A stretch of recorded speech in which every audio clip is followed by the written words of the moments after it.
President Trump അധികാരമേറ്റ ശേഷം നടത്തുന്ന അഴിച്ചുപണിയിൽ ഏറ്റവും പുതിയതാണ് വോയിസ് ഓഫ് അമേരിക്ക നിർത്തുക എന്നത്.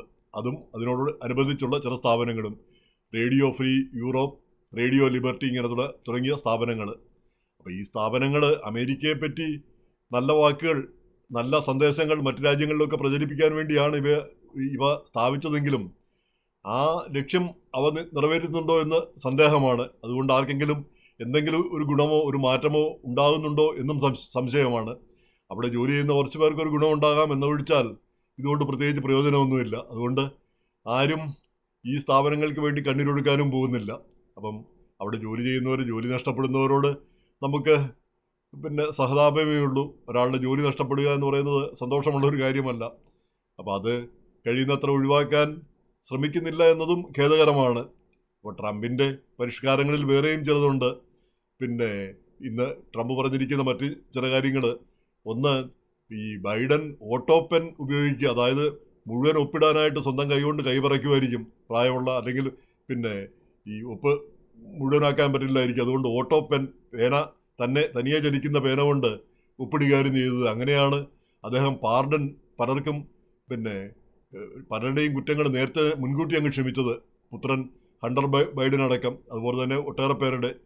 അപ്പോൾ അങ്ങനെയുള്ള അത് ബൈഡൻ ശരിക്കും അറിഞ്ഞുകൊണ്ട് വളരെ ഉത്തരവാദിത്തോടുകൂടി ചെയ്തതല്ല അത് എന്നതിനാൽ ആ ഉത്തരവുകളൊന്നും നിലനിൽക്കില്ല എന്നാണ് ഇപ്പോൾ ട്രംപ് പറഞ്ഞിരിക്കുന്നത്. അങ്ങനെ ആരെയും പാർഡൺ ചെയ്തിരിക്കുന്നത്, ഹണ്ടർ ബൈഡൻ അടക്കം ഇങ്ങനെയുള്ളവരെയൊക്കെ പാർഡൺ ചെയ്തതൊന്നും നിലനിൽക്കില്ല എന്ന രീതിയിലാണ് ട്രംപ് ഇന്ന് പറഞ്ഞിരിക്കുന്നത്.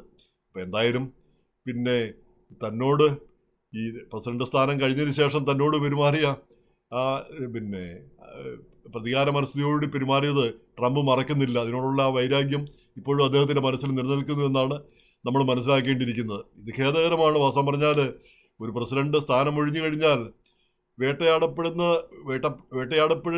അവസ്ഥ ഉണ്ടാവുന്നതും ശരിയല്ല. കഴിഞ്ഞ തവണ ഉണ്ടായ പല കാര്യങ്ങളും ഒഴിവാക്കേണ്ടതായിരുന്നു. ഒരു വ്യക്തിവിദ്വേഷത്തിൻ്റെ രീതിയിലേക്ക് കാര്യങ്ങൾ പോയി എന്നാണ് പലപ്പോഴും ആളുകൾ ചിന്തിക്കുന്നത്. എങ്ങനെ വന്നാലും അതൊരു കഴിഞ്ഞ കാലം. ഇനിയുള്ള കാലത്തെങ്കിലും അങ്ങനെ ഉണ്ടാവാതിരിക്കട്ടെ എന്നാണ് നമ്മൾ ആഗ്രഹിക്കുന്നത്. ഇനി ഇതിനിടയിലാണ് കുറച്ച് കോടതി ഉത്തരവ് ലംഘിച്ചുകൊണ്ടാണെന്ന് പറയുന്നു കുറേ ആളുകൾ ഈ എൽ സാൽവഡോറിലെ വൃത്തികെട്ട ഏറ്റവും ക്രൂരമായ ഒരു ജയിലിലേക്ക് കുറേ ആളുകളെ 250 പേരെ മറ്റോ കൊണ്ടുപോയിരിക്കുന്നു. അതായത് ഇവിടുത്തെ ഈ കുറ്റകൃത്യങ്ങൾ ചെയ്തവരും അതുപോലെ തന്നെ പല ഗാങ്ങുകളിൽ മെമ്പേഴ്സ് ആയിട്ടുള്ളവരും അവരെയാണ് അങ്ങോട്ട് കൊണ്ടുപോയിരിക്കുന്നതാണ് പറയുന്നത്. എന്തായാലും അവരവിടെ പോയി ഏറ്റവും ക്രൂരമായ പീഡനത്തിന് ഇരയാവും എന്നുള്ളതിന് തർക്കമൊന്നുമില്ല. അപ്പോൾ അതിനെതിരെ കോടതിയെ സമീപിക്കുന്നുണ്ട്. കോടതിയുടെ ഉത്തരവ് ലംഘിച്ചാണെന്ന് പറയുന്നു. പക്ഷേ അങ്ങനെയല്ല, കോടതി ഉത്തരവ് വരുമ്പോഴത്തേക്ക് ഇവർ വിമാനം പോയി കഴിഞ്ഞിരുന്നു എന്നാണ് ഒരു വിശദീകരണം. അപ്പോൾ അതിനെപ്പറ്റി വിശദീകരണം നൽകാനായിട്ട് കോടതി ആവശ്യപ്പെട്ടിട്ടുണ്ട്. പക്ഷേ നമുക്കറിയാം, സർക്കാരിന് ഈ സംഭവിച്ചു കഴിഞ്ഞാൽ, ചെയ്തു കഴിഞ്ഞാൽ ഒരു എക്സ്പ്ലനേഷൻ കൊടുക്കാം എളുപ്പമായിട്ടുള്ള കാര്യമാണ്. കോടതിക്കാണെങ്കിൽ ഇതൊക്കെ പറയാമെന്നല്ലാതെ ഈ സർക്കാർ അത് നടപടി എടുത്തില്ലെങ്കിൽ കോടതിക്ക് എന്ത് ചെയ്യാൻ പറ്റും? അപ്പോൾ അമേരിക്കയെ വ്യത്യസ്തപ്പെടുത്തിക്കൊണ്ടിരുന്നത് ഈ റൂൾ ഓഫ് ലോ ആണ്. ഈ കോടതിയും നിയമമൊക്കെ പറയുന്ന കാര്യങ്ങളാണ് അമേരിക്കയെ വ്യത്യസ്തമായിക്കൊണ്ടിരുന്നത്. അപ്പോൾ കോടതി പറയുന്നതിനൊന്നും വലിയ വില വരുന്നില്ല എന്നുള്ളൊരു സ്ഥിതിയാണ് ഇപ്പോൾ നമ്മൾ കാണുന്നത്. അപ്പോൾ അതും എങ്ങനെ അത് ഭാവിയിലേക്ക് എങ്ങനെ ബാധിക്കും എന്നുള്ളതാണ് നമ്മൾ കണ്ടറിയേണ്ടിയിരിക്കുന്നത്. ഇതിനോടുകൂടി വായിക്കേണ്ടതാണ് ഈ ദക്ഷിണേഷ്യക്കാർക്കെതിരായിട്ടുള്ള, അതായത് ഇന്ത്യക്കാരും അടങ്ങിയ നമ്മുടെ ആളുകൾക്കെതിരെ ഒക്കെയുള്ള ആ ഒരു വൈരാഗ്യം ഈ ഓരോ പ്ലാറ്റ്ഫോമുകളിലും കൂടിക്കൊണ്ടിരിക്കുന്നത്. അതുകൊണ്ട് ഹെയ്റ്റ് ക്രൈമുകൾ കൂടിക്കൊണ്ടിരിക്കുന്നു.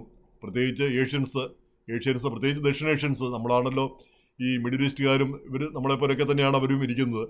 അപ്പോൾ അങ്ങനെയുള്ള ആളുകളോടുള്ള വിരോധം, പ്രത്യേകിച്ച് നമ്മൾ ഉന്നത സ്ഥാനങ്ങളൊക്കെ വഹിക്കുന്നു, ഉന്നത സ്ഥാനങ്ങളിലൊക്കെ എത്തിപ്പെടുന്നു, സാമ്പത്തികമായിട്ട് മെച്ചപ്പെട്ട നിലയിൽ നിൽക്കുന്നു.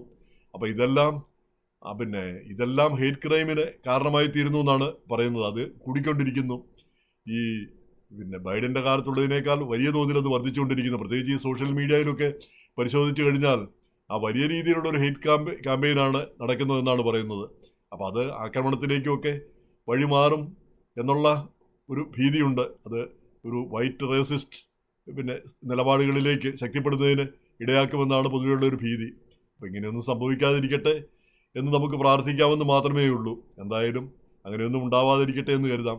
ഇന്ന് നമ്മൾ ദുഃഖകരമായൊരു വാർത്ത കണ്ടത്, ഫ്ലോറിഡയിൽ ഒരു കുടുംബത്തിലെ മൂന്ന് പേര് അപകടത്തിൽ മരിച്ചിരിക്കുന്നു, കാർ അപകടത്തിൽ മരിച്ചിരിക്കുന്നു.